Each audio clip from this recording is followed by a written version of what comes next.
Bom dia!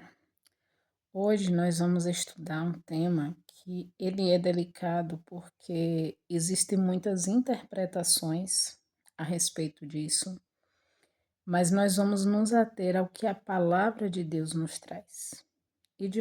Eu convido vocês a estudar de forma muito lógica, não só por uma questão de fé, por uma questão espiritual, mas por uma questão de lógica do que está escrito no texto, para que assim o Espírito Santo ele possa nos trazer luz e entendimento, para que a gente não seja enganado pelo inimigo. Aqui a gente vai começar o capítulo 2 do livro de Atos, e eu vou me ater nesse momento à primeira parte, porque já é um assunto um pouco extenso.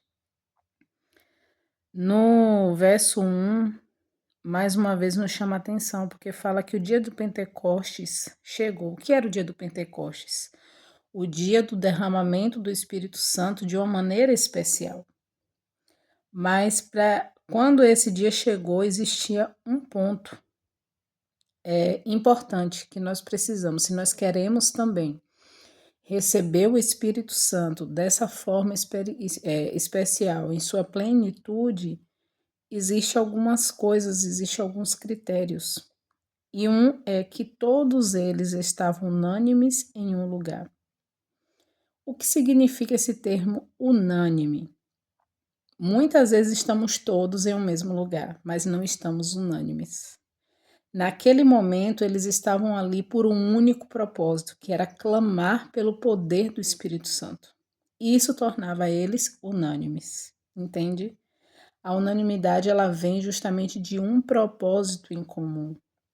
Eu posso estar no mesmo lugar, no mesmo ambiente que outra pessoa, mas termos propósitos, estilos de vida, podemos ter buscas totalmente diferentes, objetivos totalmente diferentes.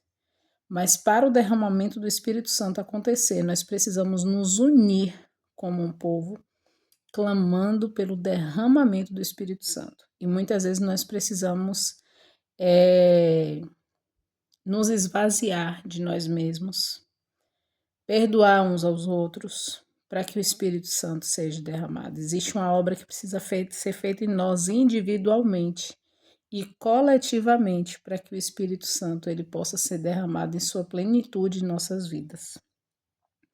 E aqui fala, né, que de repente veio um som do céu como uma rajada de vento e encheu toda a casa onde eles estavam assentados. E aqui começa a gente olhar para o texto como o texto traz. Lá apareceram a eles línguas. Nós vamos ver no verso seguinte que tipo de línguas eram essas. Mas aqui fala que elas foram divididas entre cada um deles. Vamos entender por quê que cada um deles recebeu línguas diferentes. Não era a mesma língua que eles estavam falando. O verso 4 diz: E todos foram cheios do Espírito Santo e começaram a falar em outros idiomas. Essas são as línguas que foram repartidas. Idiomas, conforme o Espírito Santo lhes concedia falar. Então, em que consiste o dom de línguas? Significa o Espírito Santo te capacitar a falar um idioma que você não conhece, que não é o seu idioma natural, mas que para um propósito que era pregar o evangelho, naquele momento era necessário. Seguindo, o verso 5 diz: E em Jerusalém estavam habitando judeus, homens religiosos, de todas as nações debaixo do céu. Ou seja, ali existia pessoas que falavam todos os tipos de línguas, mas eram pessoas que ouviam falar de Deus e estavam ali, não necessariamente por ser judeu, mas porque eles acreditavam também nesse Deus. E eles estavam ali buscando também esse Deus e precisavam aprender a respeito desse Deus. O verso 6 diz: E quando isso foi amplamente divulgado, ajuntou-se uma multidão e estavam confusos. Mas qual é o tipo de confusão? Não era uma confusão de como é que se diz? Uma confusão de cada um falar alguma coisa, ou não era sobre isso. A confusão deles era porque eles não entendiam, porque cada homem ouvia falar em seu próprio idioma. Sabe quando uma coisa acontece e você não entende por que aquilo está acontecendo, porque foge da lógica humana, foge do natural humano? A confusão deles era a respeito disso. Não é o que nós vemos muitas vezes hoje em dia as pessoas utilizando como se fosse dom de línguas. E aqui continua dizendo: todos eles estavam atônitos e maravilhados. Eles não estavam assustados, eles não estavam perdidos, se sentindo perdidos. Eles estavam maravilhados, dizendo uns aos outros: vede, não são eles galileus, todos esses que falam? Quer dizer, não são todos eles daqui, não são pessoas que não andaram por outros lugares, eles pertencem aqui e falam simplesmente a língua daqui. Como ouvimos cada homem nosso próprio idioma em que nascemos? Se eles são todos daqui, como que nós estamos ouvindo ele falar no nosso idioma materno? Você entende o que o texto traz? E outra coisa que é muito diferente do dom de línguas que se prega hoje em dia. O dom de línguas, ele é entendido, não é uma língua que ninguém entende, que às vezes nem eu sei o que eu estou dizendo. Os discípulos sabiam o que eles estavam falando e pregando. Nós vamos ver mais de um pouquinho disso amanhã, porque hoje eu vou me ater daqui a pouquinho aos versos. E aí segue falando aqui a lista de lugares de onde essas pessoas vieram, né?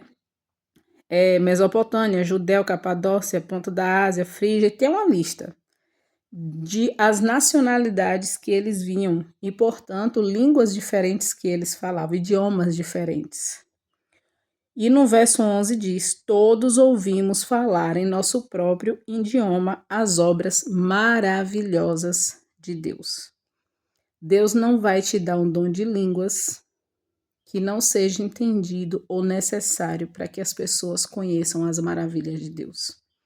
O dom de línguas não é para que eu me enalteça, é para que o nome de Deus seja pregado e honrado, e as pessoas precisam entender o que está sendo dito. E todos se maravilhavam e estavam em dúvidas. Lembra da confusão que eu falei? Novamente aqui, eles estavam em dúvida. A confusão era nesse sentido, eu não entendo o que está acontecendo. Dizendo uns para os outros: o que significa isso? E aqui nosso último verso de hoje traz para a gente uma outra lição. Outros, zombando, diziam: estes homens estão cheios de vinho novo. Essa tradução que eu estou usando é a tradução King James, que é tida como a tradução mais próxima do original. No meio das pessoas que ouvem a respeito da palavra de Deus, sempre vai ter aqueles que estão sedentos e eles acolhem e eles abraçam e eles recebem porque eles também estão buscando. Mas sempre vai existir aqueles que simplesmente não vai sentir, não vai entender e não vai receber o poder de Deus. E essas pessoas, elas vão julgar, elas vão difamar aquela obra que Deus está fazendo por meio dos filhos deles. Que Deus nos abençoe nesse dia e que nós possamos pedir a luz do Espírito Santo para compreender o que a Bíblia já deixa muito, muito claro. Que Deus nos abençoe.